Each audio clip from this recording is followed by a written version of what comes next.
Bonjour à toutes et à tous, aujourd'hui on vous présente une nouvelle vidéo pour notre calendrier de l'Avent et aujourd'hui on ne vous présente pas un artiste mais plusieurs artistes puisqu'on est à la Fanzinothèque de Poitiers et ils vont nous raconter tout ce qu'ils produisent et tout ce que vous pouvez acheter pour Noël. Suivez-nous. Bienvenue à la Fanzinothèque. Merci Andy. Alors Andy, est-ce que déjà tu peux te présenter? Moi je suis Andy Hales, je suis le directeur de la Fanzinothèque depuis 3 ans. Et auparavant président, bénévole de l'association depuis une quinzaine d'années et utilisateur depuis les débuts, depuis 35 ans. Donc longue histoire d'amour avec la Fanzinothèque. Oui. Tu nous racontes ta première rencontre avec la Fanzino? Alors ma première rencontre, c'était en venant voir des concerts au Confort Moderne, où j'ai découvert la Fanzinothèque qui était à l'époque dans un petit coin dans le bar. Et ensuite, j'étais salarié du Confort Moderne en 93 ou 14, j'avais commencé.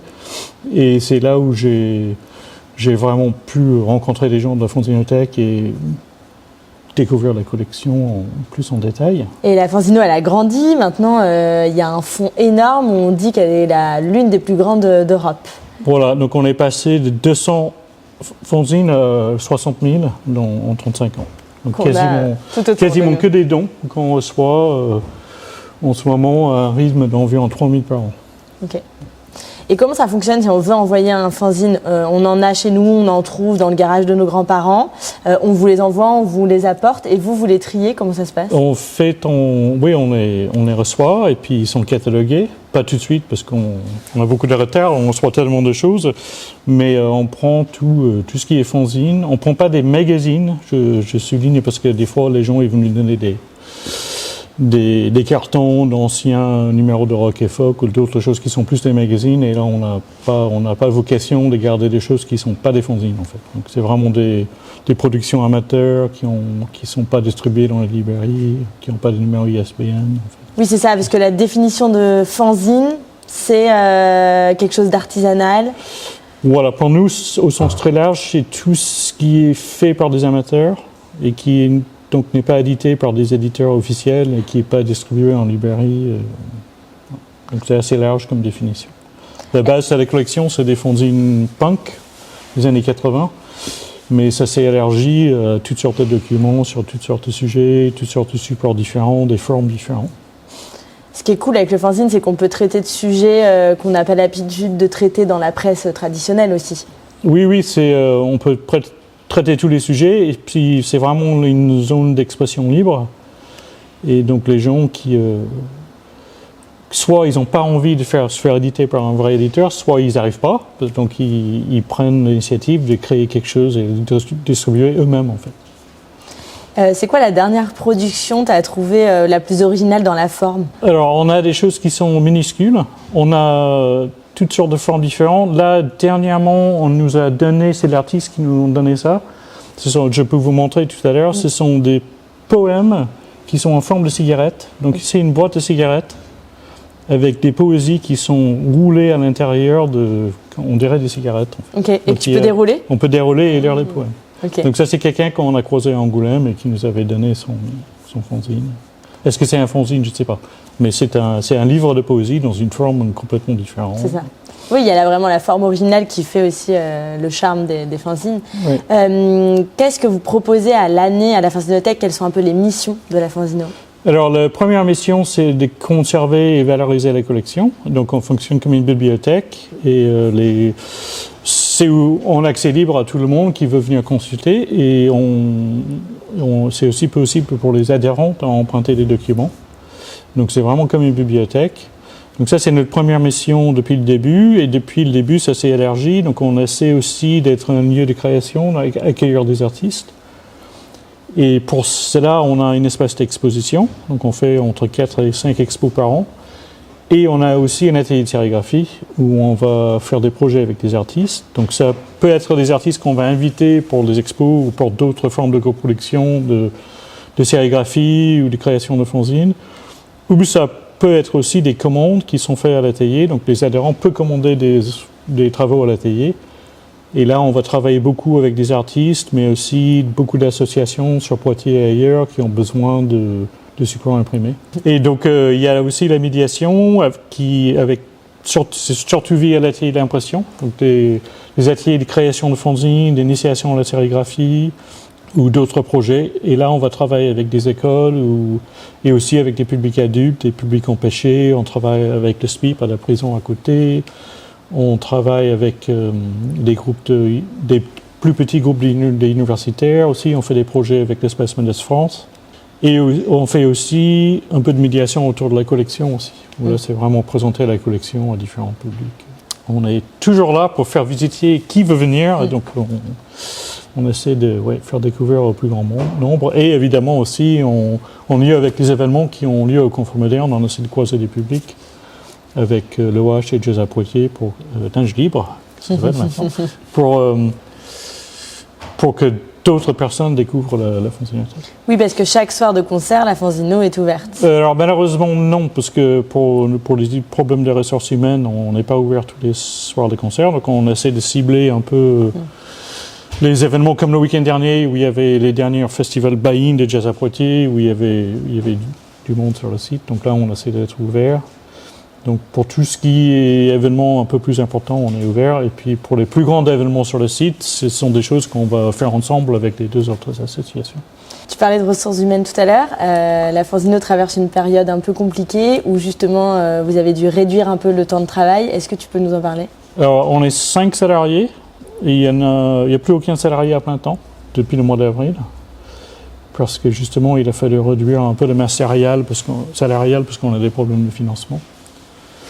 Et donc, on est 5 personnes à temps partiel et on a aussi 1 ou 2 services civiques en suivant la période de l'année qui nous aident beaucoup. C'est important pour nous d'avoir cette aide supplémentaire. Et on a aussi une petite groupe de bénévoles, une quinzaine de personnes qui nous aident aussi. Donc, effectivement, les temps sont durs. Pas que pour nous, c'est partout dans le secteur culturel et même plus largement associatif en ce moment. Et donc on essaie de faire beaucoup de choses avec les moyens qu'on a. Et on s'en rend compte, cette fin d'année, on s'est rendu compte qu'on a fait un peu trop de choses pour nos capacités. Mais on essaie de faire le plus possible. Là, ça va être bientôt Noël, donc peut-être une façon de soutenir la fanzinothèque, c'est de venir acheter plein de super choses comme ça. Et en plus, l'expo qui est en cours, c'est une expo justement pour soutenir l'association. Donc on a invité une trentaine d'artistes pour nous fournir des images qu'on a imprimées toutes chez nous en sérigraphie. Quasiment depuis le début de l'année, on avait commencé. Et donc tout est en vente. Et donc c'est la première fois qu'on fait une expo vente comme ça où en général les œuvres ne sont pas en vente aussi mais directement via l'artiste. Et là on a essayé de vraiment faire une expo pour rapporter un peu d'argent pour nous parce qu'on en a vraiment besoin. Et tous les artistes étaient partants et le public aussi parce qu'on a vu beaucoup de monde depuis le vernissage qui a eu il y a un peu plus de 2 semaines. Et l'expo s'appelle Tout doit disparaître. Alors oui, donc c'est un jeu de mots avec un point d'interrogation. Et donc c'est un jeu de mots sur le fait qu'on a envie de vendre tout ce qu'il y a dans l'expo et puis sur l'avenir aussi de nous, mais pas que. Peut-être une dernière question. Qu'est-ce que tu souhaites à la Fanzino dans 5 ans ? Qu'elle soit toujours là, bien sûr. Alors oui, qu'on soit toujours là et que peut-être qu'on soit un peu plus reconnu au niveau national par le ministère de la Culture. Enfin, on a déjà une connaissance, mais j'ai l'impression qu'on nous prend souvent pour une bibliothèque des quartiers associative, alors qu'on a un patrimoine qui est unique au monde et on essaie de faire valoir ça et un peu élargir notre reconnaissance au niveau national et international, parce que ça existe, mais c'est peut-être pas suffisant. Et aussi, au-delà de ça, je souhaite qu'on puisse continuer à développer l'association et travailler dans de bonnes conditions. Ce qu'on a toujours réussi à faire, mais ça commence à être de plus en plus compliqué. Yeah. Ben, on souhaite la même chose. Et aussi, une autre façon de soutenir, c'est de prendre une adhésion. Aussi, donc il y a adhésion qui permet d'emprunter des documents, de faire des commandes à la sérigraphie et qui donne aussi des tarifs réduits sur les concerts de nos partenaires sur le site du Conforama. Donc un soutien mais avec des avantages. Voilà. Et c'est aussi possible de prendre un triple soutien aux 3 associations du site en même temps parce que les autres associations ont eux aussi des soucis de financement. Donc, voilà. Donc c'est un moyen de s'impliquer dans la vie associative et avoir des avantages, participer à la vie culturelle à Poitiers. On t'a demandé, Andy, de sélectionner 3 incontournables de Noël. Donc le premier, que moi, bien évidemment, j'ai chez moi. Présente-le nous. Alors, c'est le livre 5. Alors, c'est un livre qui est sorti il y a 2 ans maintenant, exactement. C'est le plus grand projet en sérigraphie qu'on n'a jamais fait à l'atelier. Et on a invité 5 artistes de Nouvelle-Aquitaine à faire chacun 10 sérigraphies. Et tout a été imprimé et façonné à la main dans notre atelier. Donc ça a demandé 3 mois de travail, d'impression et de façonnage. Et ça a été imprimé à 200 exemplaires. Et ça représente, pour les gens qui connaissent un peu la technique de sérigraphie, 26 000 passages de raclette manuelle pour finir le tirage. Je vous dis vite fait les noms des artistes. Céline Guichard, Mehdi Benitez, Sébide Huré, Moulinex et Frixetti. Donc que des artistes de Nouvelle-Aquitaine. Donc édition limitée de 200 exemplaires. Il nous reste une petite vingtaine d'exemplaires à ce jour. On en a vendu plusieurs ces derniers jours, donc c'est bientôt épuisé. C'est un ouvrage unique. Il y a 50 sérigraphies, donc ça fait 1,50 € la sérigraphie, ce qui est ridiculement bas comme prix. Imbattable. Mais bon, l'économie de ce type d'ouvrage est compliquée, donc il fallait le faire parce que c'était tellement intéressant comme projet. Donc voici. Donc ça, c'est un peu notre grand. C'est 75 €. J'ai pas dit le prix total. Donc c'est un peu notre objet de luxe pour Noël. Donc ça, c'est une première chose. Ensuite, on a quelque chose qui n'est pas un fanzine, pour une fois. Ça, c'est un livre sur l'histoire des fanzines illustré par les exemples de notre collection. Et donc, le texte est écrit par Mary Bourgoin, notre documentaliste depuis la fondation de l'association, qui est un peu la mémoire vivante des fanzines en France. Donc, ça s'appelle Fanzinorama, édité chez Aubec, qui est une maison d'édition qui appartient à Gallimard. Donc, c'est un vrai livre, c'est pas un fanzine. Et c'est un beau livre qui donne vraiment à la fois un aperçu de notre collection, parce que c'est que des choses de notre collection, et aussi un aperçu de l'histoire des fanzines plutôt graphiques en France depuis les années 80. Et ça, c'est 25 €.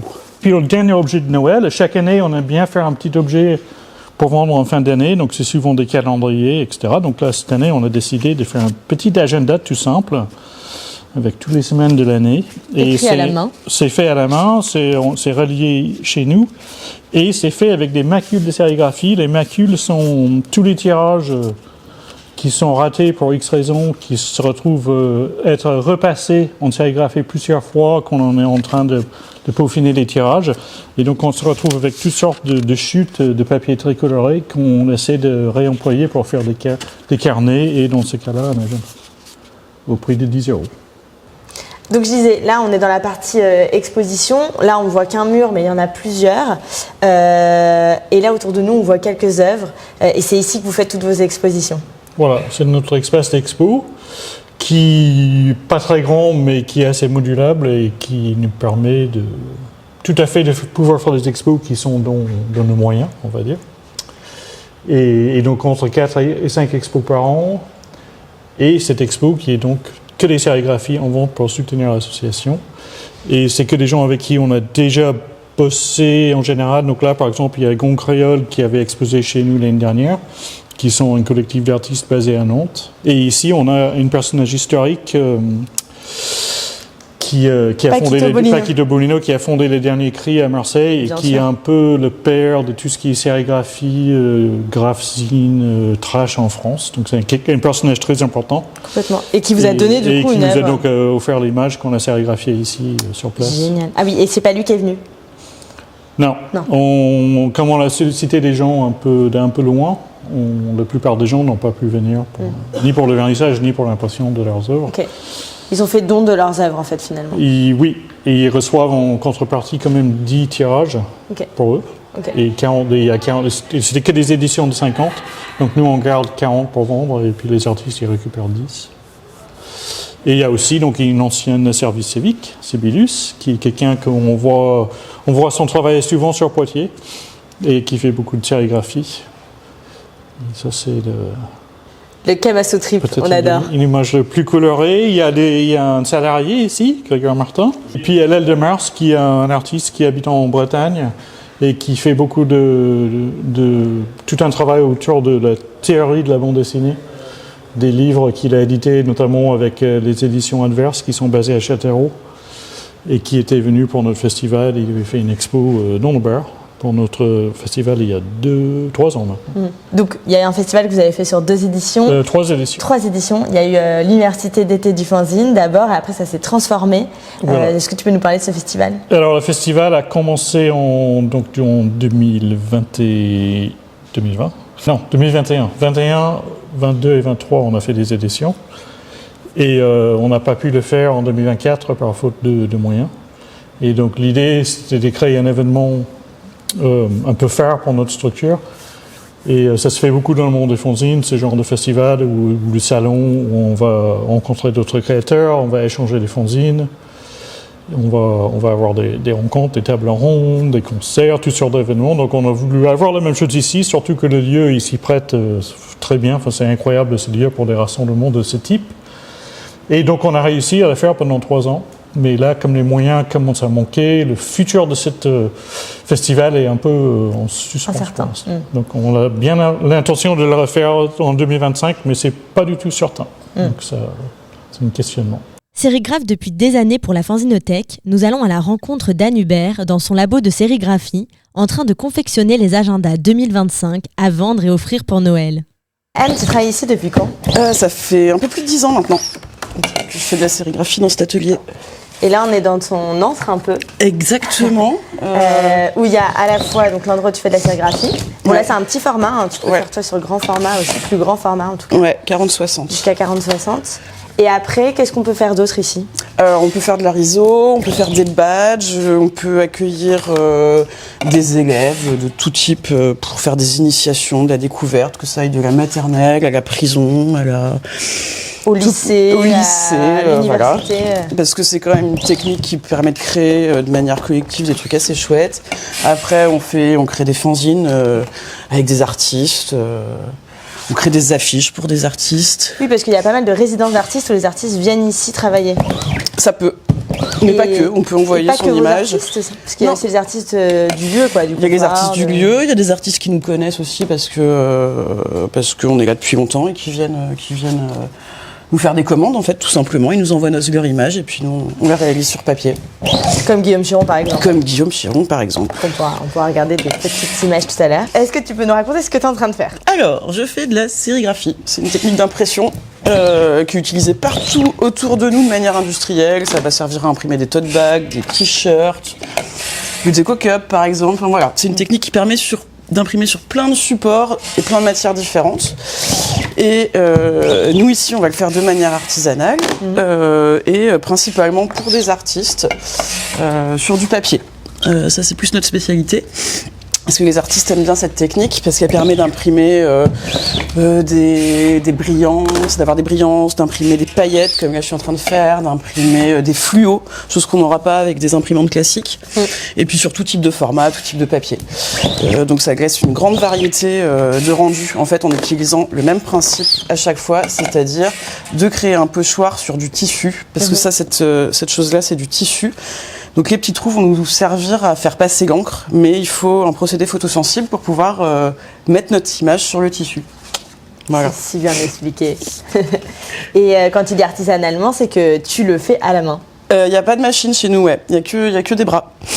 Des bras très forts. Des bras très forts, et sachant que la technique... Donc là, j'imprime sur des feuilles très colorées, qu'on appelle des macules. Parce qu'en fait, c'est un peu comme les crêpes, la technique. On va toujours en rater quelques-unes. Et donc là, il y a des images qui sont superposées. Donc j'imprime par-dessus. Mais en fait, pour cette technique, à chaque couleur qu'on va vouloir venir poser, il va falloir faire un écran différent et venir superposer les couleurs parfaitement. Et donc, attendre que ça sèche. Attendre que ça sèche et faire plein d'écrans. Donc cette chose-là. Ouais, complètement. Et tu nous montreras tout à l'heure comment justement... Ouais, je vous montre après le procédé photosensible, le procédé un peu caché qui permet de mettre l'image sur le tissu. Parce que ça se fait pas à la main. Je vais pas le peindre moi-même. Et donc là, tu peux nous dire ce que tu fais puisque c'est un agenda pour 2025. C'est un agenda 2025. Vu qu'on recycle tout à la Fanzino, eh ben on recycle ces petites chutes de papier qui sont parfois des œuvres à part entière. Et puis on a fait un petit agenda. Voilà, c'est la couverture de l'agenda. C'est la couverture de l'agenda et peut-être on en verra un tout à l'heure fini. Il faut que je pose ça. Puisque là, tu peux faire... tu as une nouvelle machine qui fait du dos carré collé. Ouais. Et donc tu vas pouvoir faire une belle finition. Une belle finition, ouais. Enfin, on va essayer. Avec l'artisanat, on fait beaucoup de tentatives. Et ici, on va avoir plusieurs machines pour faire des finitions. Et on a aussi une Riso, qui est une machine d'impression qui permet d'imprimer de la même manière que la sérigraphie, mais de manière mécanique. Voilà. Il y a une rapidité avec la Riso qui est quand même pas... Qui est pas négligeable. Quand je suis à mon rythme de croisière classique, je sais pas, je peux faire 200 à l'heure. Waouh! En vrai de vrai, ouais. Donc là, voilà, c'est parti l'insolation. Donc en fait, ce qui se passe, c'est que le produit, donc là où c'est transparent, le produit va réagir avec la lumière. Ça pourrait très bien marcher au soleil. Et là où c'est opaque, donc c'est noir, le produit va pas réagir. Quand il réagit, il se fixe dans les trous du tissu et vient les boucher. Et quand il réagit pas, il va se dissoudre dans l'eau. Donc là, on a calculé un temps précis pour que ça agisse. Et puis après, on révèle avec l'eau. Et du coup, là, c'est des lampes spéciales et c'est pas la chaleur qui vient... Non, c'est des lampes UV. Donc on pourrait très bien faire ça au soleil.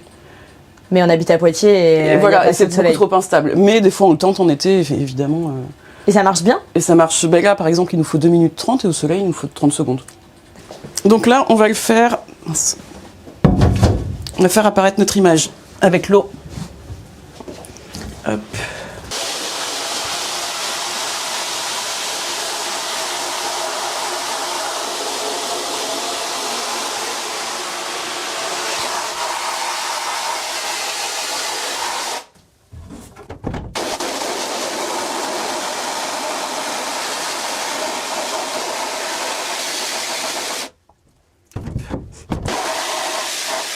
Et voilà, donc là on voit bien que là où il y avait notre image, le produit est parti.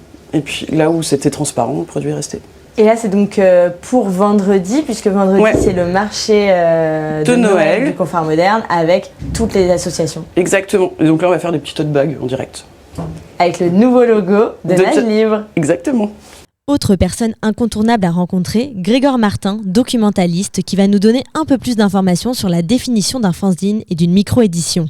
Bonjour, donc je m'appelle Grégoire. Je suis documentaliste à la Fanzinothèque depuis 2017, donc depuis la réouverture du confort moderne. Donc je m'occupe de la collection, je m'occupe de ce qui se passe, des fanzines qui nous arrivent ici, donc des nouveautés qu'on va soit nous envoyer directement, soit que nous on va aller chercher sur divers événements, festivals, salons, ou que des collectionneurs ou d'autres structures vont envoyer leurs fonds. Et là, cet espace est justement un peu ton espace où tu viens ranger au fur et à mesure. Donc voilà, c'est là qu'on va ranger toutes nos collections.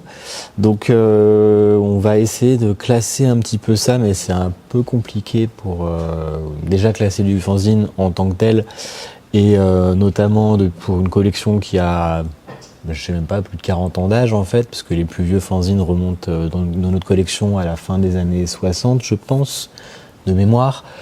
Jusqu'à aujourd'hui, donc ça fait un sacré paquet d'années. On couvre un peu tous les styles de fanzines qui ont pu être faits et qui se font actuellement. Donc musicaux, fanzines de BD, graphiques au sens plus large, sérigraphie ou pas, fanzines de science-fiction, de littérature, de cinéma, enfin voilà, ça va un petit peu dans plein de directions différentes. Donc, et puis les fanzines sont jamais des objets qui s'intéressent, en général en tout cas, à un seul sujet. Donc on va pas pouvoir classer de façon thématique. Les fanzines, il n'y a pas forcément toujours des auteurs identifiés, donc on va pas pouvoir forcément classer par auteur. Des éditeurs encore moins, donc ça non plus. Des titres, c'est pratique de classer par titre, mais parfois les fanzines ont tendance à changer de titre en cours de route. Il y en a même qui n'ont pas de titre. Donc du coup, voilà, pour classer tout ça, on est un petit peu obligé d'inventer nos règles au fur et à mesure. Et voilà, et c'est dur de s'y retrouver parfois, des fois. Donc voilà, cet espace-là va réunir un peu les fanzines de façon plus ou moins arbitraire. Il va y avoir d'autres espaces dédiés à des collections qui sont pas forcément des fanzines, où on va plus parler de micro-éditions, mais où on estime que ce sont des univers suffisamment proches pour que leur place dans la collection se justifie. On parle de micro-édition parce qu'on perd le côté sériel, d'avoir plusieurs numéros. En général, c'est des one-shots. Donc, pour le coup, là, on s'éloigne un petit peu de la forme magazine avec un sujet qui est traité régulièrement sur plein d'autres aspects. Mais on va garder le côté DIY. Par contre, on va rentrer souvent dans un processus de création un peu plus onéreux. On va essayer de faire c'est souvent des gens qui travaillent sur l'image, donc ils vont beaucoup avoir tendance à faire des objets plus jolis, avec une meilleure technique d'impression, voire des techniques d'impression artisanales, comme la sérigraphie ou la riso. Ce qui fait que nécessairement le côté non lucratif derrière va disparaître aussi, parce que ne serait-ce que pour retomber sur ses pattes financièrement, il faut quand même le vendre un peu plus cher. Et puis comme en plus ce sont des gens qui souvent ont une ambition artistique, ils vont vouloir gagner un peu leur croûte avec, ce qui semble pas complètement déconnant non plus, mais qui, encore une fois, sépare un peu du monde du fanzine. Là où par contre on prend les micro-éditions chez nous et on les présente à côté des fanzines, c'est que par contre les sujets qui vont être traités vont souvent être très proches de ceux traités dans le fanzine. Alors, on va être dans des milieux souvent assez militants, sur les questions féministes, écologistes, anarchistes, ce genre de choses, et dans des sphères culturelles proches du fanzine. C'est souvent des gens qui gravitent autour des...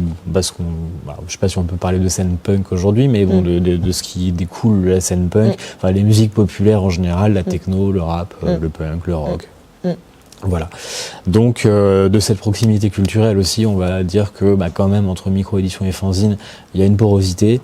Et puis de toute façon, les fanzines pur jus, il y en a quand même beaucoup moins qu'avant. Maintenant, il y a plus un espèce de... C'est une nébuleuse un peu maintenant, on va dire. On parle même plus vraiment de fanzine, on parle de zine. Donc c'est pour le côté...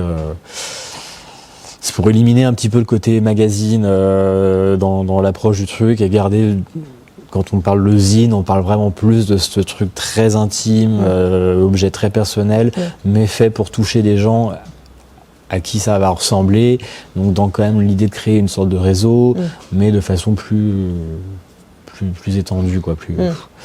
Donc voilà, on a des choses récentes, on a toujours beaucoup de trucs qui nous arrivent régulièrement, donc on arrive à peu près à suivre la création contemporaine autour du fanzine et de la micro-édition, mais on a surtout le plus gros fond, je pense, de tout ce qui va être fanzine punk des années fin 70, 80, 90 et début 2000 aussi, j'imagine. Il y a de la collection, quoi. C'est la plus grosse collection. Alors il y a plusieurs fanzinothèques on a longtemps été les seuls, en tout cas en France, je veux dire. Après, au niveau de l'Europe, il y en a beaucoup qui se sont développés assez rapidement aussi, et dans le monde aussi ailleurs. Mais en France, on a longtemps été les seuls. Je pense qu'on est la première en Europe aussi, malgré tout. Donc voilà, ça explique ça aussi. Ce qui fait qu'on a vraiment une très très grosse collection. Et alors maintenant, donc il y en a plusieurs, c'est ça que je voulais dire. Il y en a plusieurs, donc on peut maintenant s'appuyer sur d'autres structures qui, elles, s'appuient sur nous également. Donc les collections commencent à grandir un peu partout, donc on va avoir des choses plus globales, quoi, mais pendant longtemps on a été les seuls, et donc le plus gros fond de fanzine punk des années de ces périodes-là existe ici, parce que à cette époque-là, la fanzinothèque était vraiment identifiée par ce réseau-là, enfin elle faisait partie de ce réseau intégralement, quoi. Les gens qui travaillaient à la fanzinothèque avaient aussi à côté des groupes de musique punk, organisaient des concerts punk, donc se baladaient à travers toute la France pour défendre ces cultures. Et pas que le travail de la fanzinothèque, mais le travail de la fanzinothèque également. Ce qui fait que très rapidement, la fanzinothèque, elle a ouvert en 89. Et très rapidement, je veux dire très rapidement, genre dans les 6 mois qui suivaient, quoi, plupart des gens qui faisaient du fanzine à cette époque-là connaissaient la fanzinothèque et savaient qu'ils pouvaient envoyer un exemplaire pour intégrer la collection. Ce qui est même au-delà de la France, en fait, en Amsterdam, en Hollande. Ouais. Ça a été très très vite repéré également. Donc, à Poitiers, tout ça, quoi. À Poitiers, tout ça, ouais. Et tout ça sur le soutien municipal, quand même. Donc, pas commun pour l'époque, c'est toujours le cas, donc c'est quand même une histoire qui dure depuis très longtemps et c'est vraiment appréciable. Et du coup, ça veut dire qu'en fait, se trouve ici à Poitiers une mine d'informations sur les débuts du punk, les débuts du rap, les débuts de la techno, les débuts de plein de trucs comme ça, les débuts de la BD alternative. Donc une mine d'informations qu'on peut pas trouver ailleurs, parce qu'en fait ailleurs elle n'existe tout simplement pas. Les autres médias plus mainstream et tout se sont très peu intéressés à ces questions, donc on ne peut pas se diriger vers ces archives-là pour aller chercher ces informations. Et c'est en train de prendre vraiment de l'ampleur maintenant. C'est une question vraiment importante parce que on a beaucoup de mal à le percevoir comme ça, je pense, mais en réalité les sphères culturelles au sens large qui sont traitées dans le fanzine et qui sont donc archivées avec les fanzines au fond, et ben c'est des trucs culturels qui concernent maintenant tout le monde de façon quotidienne et sans qu'on s'en rende compte, et qui pourtant viennent à la base d'une petite minorité de gens, quoi. Qu'on parle de musique, qu'on parle de mode vestimentaire, qu'on parle d'opinion et d'opinion politique et de pratiques militantes, ce genre de choses. C'est actuellement, on voit un peu partout, on entend parler de trucs dont on ne parlait avant que dans les fanzines. Donc ça veut dire quelque chose quand même sur l'évolution d'une société et sur où sont les sources, quoi. Les sources, en fait, elles sont là. Là, à Poitiers, à la fanzinothèque. L'importance pour nous de vraiment travailler à fond sur cet inventaire de façon extrêmement rigoureuse pour que on puisse vraiment s'emparer de ces informations-là. Si ça dort là, en fait, autant fermer, quoi. Ça sert à rien. Et d'ailleurs, tu parlais de fanzinothèque, lieu de patrimoine, lieu d'archives. Et d'ailleurs, il y a plein de sujets de recherche, de personnes qui ont fait des sujets de recherche sur du fanzine, sur des sujets bien précis qui sont venus ici chercher de la matière, quoi, finalement. Oui. Alors plein, non, justement, pas assez. Plein, vraiment pas beaucoup. On en a régulièrement, mais ça reste souvent à peu près les mêmes personnes parce qu'ils nous connaissent. On a quand même des fois de très belles rencontres, comme Isabeau Legendre, qui est québécois, qui est à Montréal, qui travaille qui a fait une thèse sur le fanzine là-bas, et qui est venu au moins 2 fois, je sais plus, faire des résidences ici pour pouvoir étudier un peu notre fond et prendre ces informations sur ce fond-là, quoi. Donc ça existe, c'est hyper enthousiasmant de pouvoir participer à ce genre de choses. Donc on a aussi des étudiants qui viennent pour des sujets plus...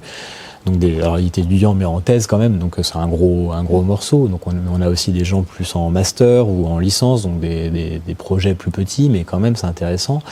On a des journalistes, on a des universitaires titularisés aussi qui viennent pour venir travailler là-dessus.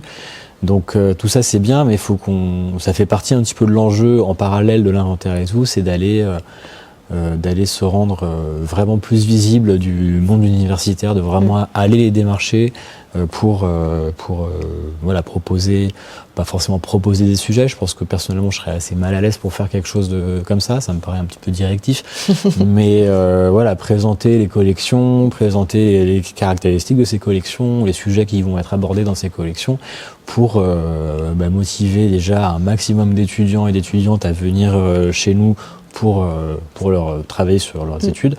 Et puis je pense que aussi dans les titulaires de l'université, il y a beaucoup de gens qui ne nous connaissent pas et qui pourraient être très intéressés. Donc c'est un peu les deux grandes, en tout cas pour moi côté documentation, c'est un peu les 2 grosses missions 2025, c'est terminer cet inventaire et aller vraiment foutre un grand coup de pied dans la porte d'entrée de la fac et venez nous voir à la fin. Venez chez nous. Voilà. Ok. Et on a commencé, et pour le moment ça se précise, ça s'avance plutôt bien, quoi. On est en lien avec avec Prism, et puis j'ai oublié complètement, j'ai un trou de mémoire, en gros des labos et des structures. Je connais pas très bien le monde de la fac, donc en vrai c'est pas forcément facile de m'y repérer, mais voilà, en gros autour de la BD, les études autour de la BD à la fac. Donc là pour le moment on est à Poitiers, mais ça va s'ouvrir à la Nouvelle-Aquitaine bientôt. Donc voilà, ça s'annonce pas trop mal. Trop bien. Merci Grégoire. Merci Agathe.